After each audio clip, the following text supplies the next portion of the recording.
से आपको बता दें, नतीजों का दिन है और उसके बावजूद भी आप देखिए बंगाल में हिंसा रुकने का नाम नहीं ले रही है। नॉर्थ 24 परगना में फिर से हिंसा की खबर सामने आई है। बीजेपी ऑफिस पर हमला किया गया है, ये बड़ी अपडेट आ रही है और जानकारी ये है कि हसनाबाद में ये हमला हुआ है। तस्वीर देखिए, आगजनी की तस्वीर आप देखेंगे।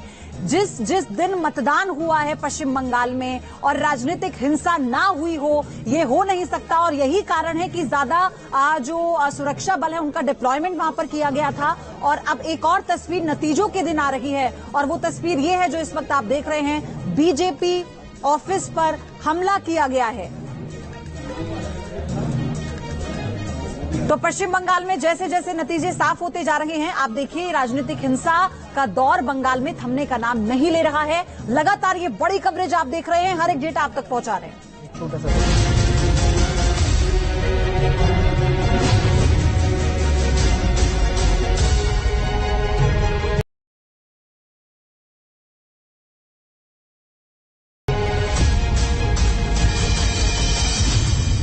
विश्लेषण के लिए फिलहाल ये टैली हम आपको दिखा रहे हैं और समझा रहे हैं कि फिलहाल स्थिति क्या कुछ बनी हुई है।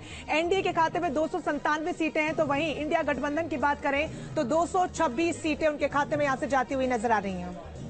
तो ये एक बड़ा सेटबैक उस लिहाज से है कि अगर ये नारा दिया गया 400 पार, तो अभी 300 भी मुश्किल दिख रहा है। 297 इनिशियल जो अभी रुझान है। हालांकि ये अलग बात है कि अभी ये भी बताया जा रहा है कई राउंड की काउंटिंग होनी बाकी है।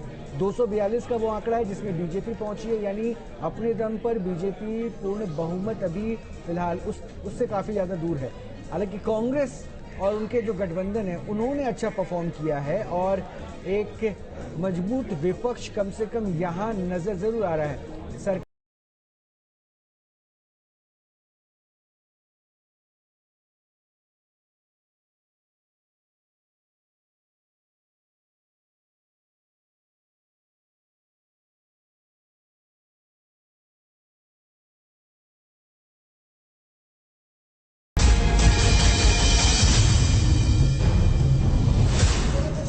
और बड़ी खबर इसी बीच आपको हम बता दें, यूपी के चुनाव के नतीजों में एनडीए को बड़ा झटका।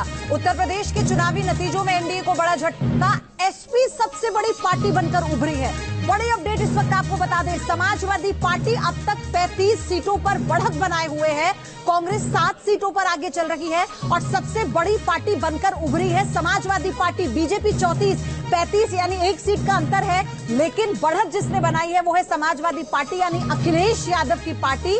और कांग्रेस साथ देती हुई यूपी में एसपी सबसे बड़ी पार्टी बनकर उभरी है। देखिए कैसे समीकरणों को साधकर बिगाड़ा है बीजेपी के लिए कांग्रेस और एसपी ने, ये दिख रहा है इस वक्त इस रुझान में।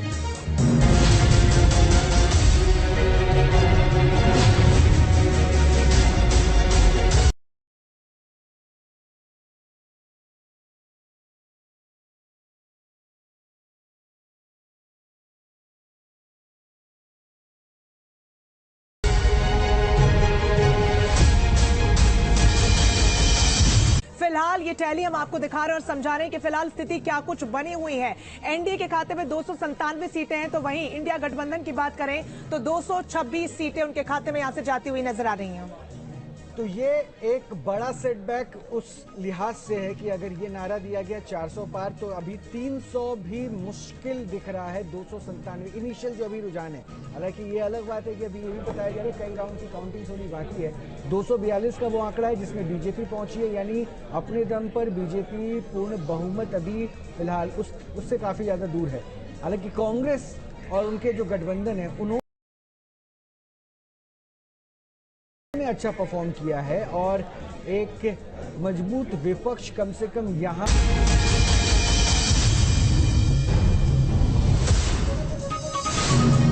तो देखिए यहाँ बड़ी खबर, यूपी में कई सीटों पर कांटे की टक्कर चल रही है, जहां मार्जिन बहुत कम है और फर्रुखाबाद सीट भी ऐसी जहां सपा 335 वोट से महज आगे चल रही है। फतेहपुर में एसपी 4514 वोट से आगे चल रही है, तो कांटे की टक्कर है। यूपी में कई ऐसी सीटें हैं जहां पर मुकाबला बहुत कड़ा फिलहाल देखने को मिल रहा है। उसमें फर्रुखाबाद की सीट भी महत्वपूर्ण है, जिसमें महज 335 वोट से समाजवादी पार्टी आगे है। फतेहपुर में भी कमोबेश यही हालात हैं, 4514 वोट से समाजवादी पार्टी आगे है।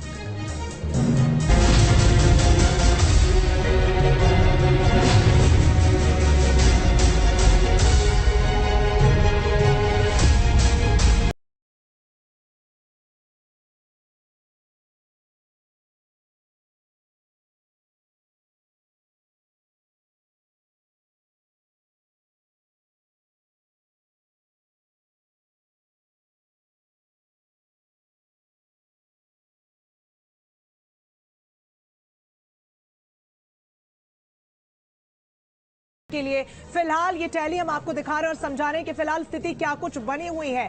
एनडीए के खाते में 297 सीटें हैं, तो वहीं इंडिया गठबंधन की बात करें तो 226 सीटें उनके खाते में यहां से जाती हुई नजर आ रही हैं। तो ये एक बड़ा सेटबैक उस लिहाज से है कि अगर ये नारा दिया गया 400 पार, तो अभी 300 भी मुश्किल दिख रहा है। 297 इनिशियल जो अभी रुझान है, हालांकि ये अलग बात है कि अभी ये भी बताया जा रहा है कई राउंड की काउंटिंग होनी बाकी है। 242 का वो आंकड़ा है जिसमें बीजेपी पहुंची है, यानी अपने दम पर बीजेपी पूर्ण बहुमत अभी फिलहाल उससे काफी ज्यादा दूर है। हालांकि कांग्रेस और उनके जो गठबंधन है उन्होंने अच्छा परफॉर्म किया है और एक मजबूत विपक्ष कम से कम यहां नजर जरूर आ रहा है। सरकार एनडीए की बनती दिख रही है और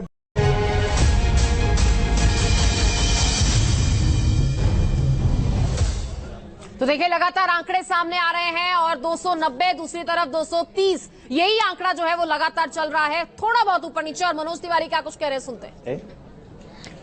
निश्चित रूप से हम जितना सोचे थे उतना तो अभी दिख नहीं रहा है, लेकिन काउंटिंग जारी है।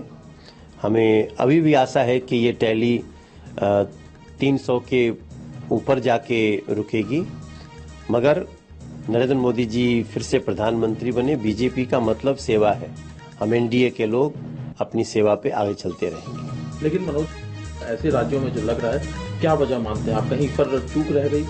देखिए, अभी तो काउंटिंग चल रही है, इसलिए मैं कोई फाइनल वर्जन तो नहीं दे सकता, लेकिन जो भी होगा एनडीए की सरकार तो बन रही है, मगर इसमें जहां जहां जैसा आएगा हम उसकी समीक्षा करेंगे, उसके अनुसार आगे बढ़ेंगे। एक जो चंद्रबाबू नायडू दोनों लोगों से संपर्क साध रहे हैं, दोनों एनडीए के घटक दल हैं, तो कहीं मुश्किल नहीं आएगी अगर थोड़ी भी कमी रह गई तो? नहीं, कोई मुश्किल नहीं। बिल्कुल हमारी एनडीए एकजुट है और एनडीए इस देश की सेवा करने के लिए आगे बढ़ेगी। तो देखिए, मनोज तिवारी को आप सुन रहे थे, कन्हैया कुमार के साथ इनकी ये टक्कर दिल्ली में, और यहां पर भी मुकाबला जो है वो फंसा हुआ है। सुबह से कई बार जो है ऊपर नीचे इस सीट में भी फेरबदल हम देख चुके हैं। लेकिन सबसे महत्वपूर्ण बात यह है कि दिल्ली में मनोज तिवारी बड़े अंतर से जीत रहे हैं। दिल्ली में मनोज तिवारी बड़े अंतर से जीत रहे हैं और कन्हैया कुमार उसी बड़े अंतर से हारेंगे भी, क्योंकि मनोज तिवारी और कन्हैया कुमार की यहां पर बड़ी लड़ाई थी और ये कहा जा रहा था कि इस सीट का अंतर कितना होगा। लेकिन फिलहाल मनोज तिवारी बाजी मार रहे हैं और फिलहाल वो काफी वोटों से आगे चल रहे हैं। जो दिल्ली की 7 सीटें उसमें भारतीय जनता पार्टी उस पर आगे चल रही है 1,34,000 वोट से। आपको बता दें कि मनोज तिवारी फिलहाल जीत रहे हैं, आगे चल रहे हैं। वो थोड़ी देर में स्थिति पूरी तरह से साफ हो जाएगी। और दिल्ली में देखिए वही जो आंकड़ा है एक बार फिर से दोहराता हुआ नजर आ रहा है अपने आप को, क्योंकि बीजेपी के खाते में 7 की 7 सीटें। हालांकि शुरुआती जो रुझान सामने आ रहे थे, जो सुबह के आंकड़े थे टैली थी, उसमें कहीं ना कहीं एक आध सीट दिल्ली की जो है वो इधर उधर कांग्रेस की तरफ जाती नजर आ रही थी। लेकिन अब जो आंकड़े साफ होते हुए नजर आ रहे हैं, वहां पर यह सामने आ रहा है कि दिल्ली में 7 की 7 सीटें इस बार फिर